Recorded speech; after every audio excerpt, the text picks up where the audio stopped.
well, I'm going to try to get back to videos here. I got me a new toy slash tool. I don't know, a couple months ago, this is probably back in January, I was browsing around on eBay and I found this, or something similar to this. And I was like, you know what? I have a liquid valve on one of my LP tanks. I was like, I don't know why I'm paying, $18.99 for somebody to fill them up when I have everything that I need to do to fill them up myself. Now, I will freely say that this is probably not a cost-effective option, mostly because this entire kit, which you can get them cheaper, but this entire kit in front of me, delivered to my door, was about $400. And a lot of that has to do with some of the things that I want. You can buy them much cheaper than that. But I wanted this style valve, the quick acting valve rather than the quarter turn valve.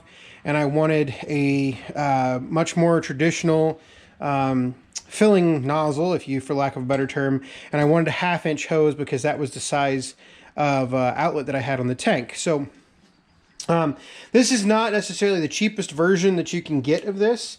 And then plus I had a couple of extra add-ons. I needed some different adapters for some stuff I want to do in the future, mostly filling up forklift cylinders, things along those lines. We will most likely be doing that, and so because I would like a forklift in the future, so I figured went ahead and add that on. That was like $40 in and of itself, and then a couple extra fittings that I needed if I want to adapt it to other tanks around the house. So I think what I need to do first is I need to put this thing together and make sure it's all good and everything, and then we'll go try it out. The seller on eBay it's Nash Fuels. I was hoping to do this video about a month ago.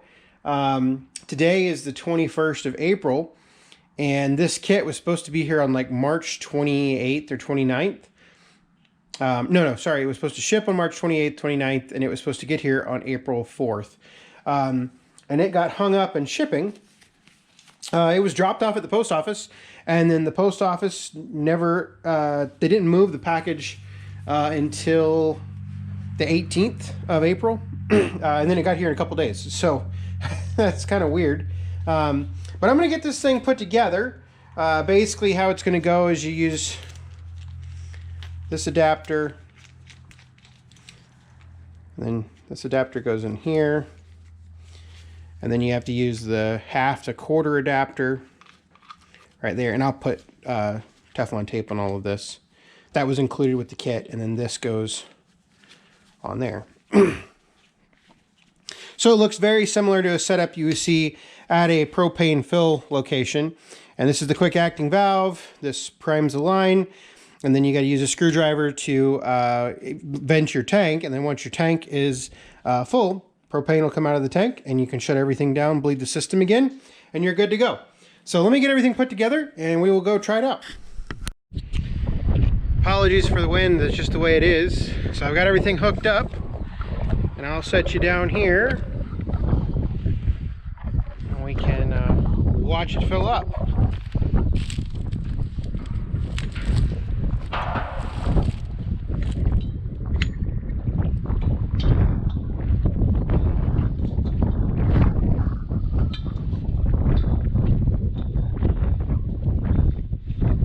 So it is reverse threaded.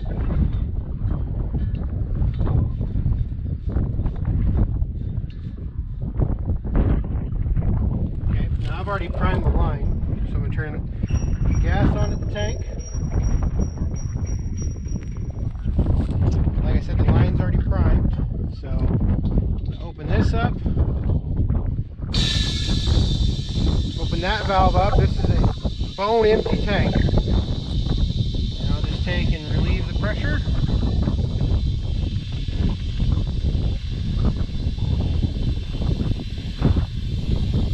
And we'll let it fill. Pretty anticlimactic if you ask me. So it's going to take a while because there's no pump. It's all liquid. That's why you got to have the tank below the level of the the vapor pressure pushes the vapor pressure on the top of the tank pushes the liquid into the tank, because it is pressurized, but it still takes a while because there's no pump to pump it. So if you set it on the ground, it works a little bit better, because then you got a little bit of gravity going your way as well, or at least that's my assumption how the physics work. So I'm going to stand here, and when we come back, I'll tell you how my impression of it. All right, so I just wanted to show you when it was done. Basically what's going to happen is, now that I have to do this off to the side, open this bleed screw and you see there's liquid coming out. So it's full. So you're going to close this valve like that. You're going to shut off the fuel. And now what you can do is you can bleed, because this shuts off, and this valve down here, let me make sure you can see it. Yep. This valve here is on the down side of the valve there. So you bleed that off. That way, when you take this out, there's no LP that flies back in your face. Like that. Now you're done with that part. Put the cap back over it. And the tank is full. And let me show you how I'm going to handle the LP, the big LP tank. So I'm not going to leave this hose outside. I don't want it to be exposed to sunlight and everything. But so this is the liquid valve. Like I said, it came with my tank. I'm going to go ahead and close that valve like that.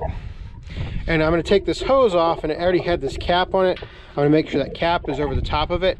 I am going to monitor the tank for a couple days. I don't think the heat's coming on in the shop too much anymore. I'm going to monitor the tank for a couple days, make sure this valve isn't leaking. I don't think it is. The LP guy, last time he was out, looked at it and said it should be good to go. So I'm not necessarily doing this without any input. I did talk to my LP guy, and he's like, yeah, he basically said that it was cheaper for me to buy this online than it was to buy it through him. He would sell it to me, but by the time I got done buying it from him, he'd be like at 600 bucks. So just because of the way their pricing structure is. So I'm gonna go ahead and unhook it, and that's it for this video. But now I got a way to fill LP tanks. All right, so now that we're back inside the shop and it's not nearly as windy, I would say that I really like this. Now, before you go out and start shopping for one, if you have an LP tank, obviously if you don't have an LP tank, you're probably not too interested in this video. But if you have an LP tank, I want you to consider a couple things. Now, as I mentioned at the start of this video, this setup right here was $400. You can buy cheaper ones, depending on what kind of system you have and what's on your tank, etc., etc. I believe his name's Connor Ward, the Lawn Rebel. He has a video on very similar setup. He has one of the cheaper ones.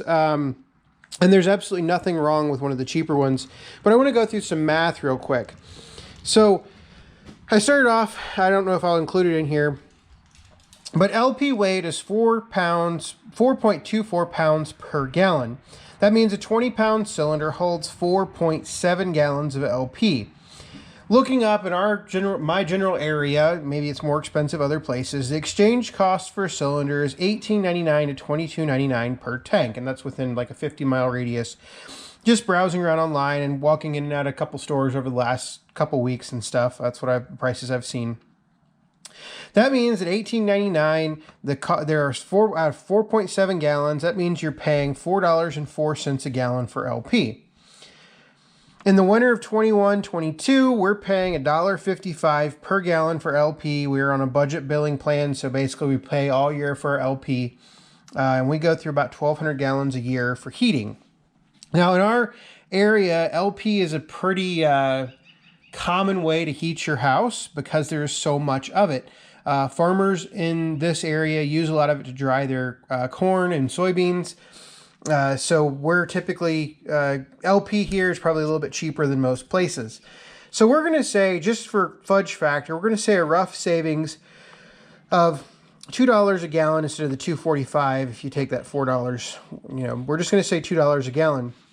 The cost of this fill setup was $400.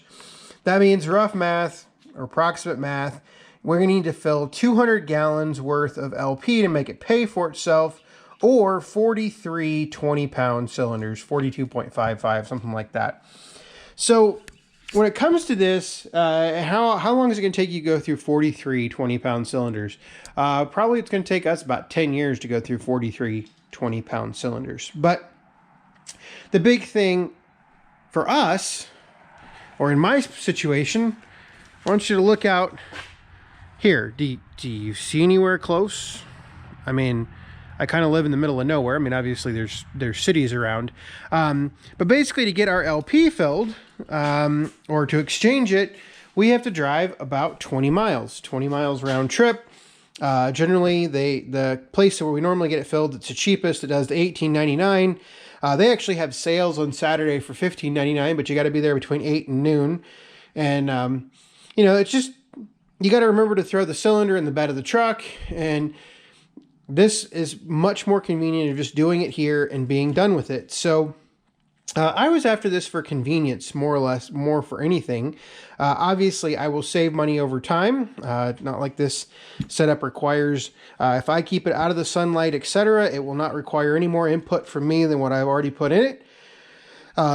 And eventually, particularly if I get an LP-powered forklift, it will certainly save some money with an LP-powered forklift because I will be filling those cylinders much more frequently compared to a 20-pound grill cylinder. We do use a considerable amount of LP. I use a weed burner in the summer to kill some of the weeds along the edge of the driveway next to the grass, and in some of the flower beds, I'll use a weed burner just because I tend to, well, you mean, who doesn't like playing with a torch? So there will eventually be some cost savings. If I went for a cheaper model, I'm sure I'm pretty sure you can pick these up for less than $300 in some cases. Very similar setups or more complete setups for $300. Like I said, for me, having these two pieces versus this piece right here versus a quarter turn valve is what I was after. So I just wanted, I don't know, I like the way that looked. And in my particular case, it was what I was willing to pay for. So that is all I have for this video. Hopefully it makes a little bit of sense. Hopefully I'll get back to more videos. But if you have any questions, comments, concerns, I know playing with liquid propane, everybody gets kind of bent out of shape. And as I indicated, I have talked with my LP guy, and he was, he looked at the valve. He didn't have any concerns about it. I would say if you have any questions about it, you should reach out to your LP supplier and ask them. Maybe they have this set up. They can sell it to you cheaper. All kinds of things like that. But make sure that you're within regulations to do it. In some cases, if you rent a tank, they might not allow you to put a liquid valve on it. You just have to ask, or maybe not ask and just do it and ask for forgiveness later. That is up to you. Don't take anything I'm saying as what you have to do. So questions, comments, leave them below. Thanks for watching.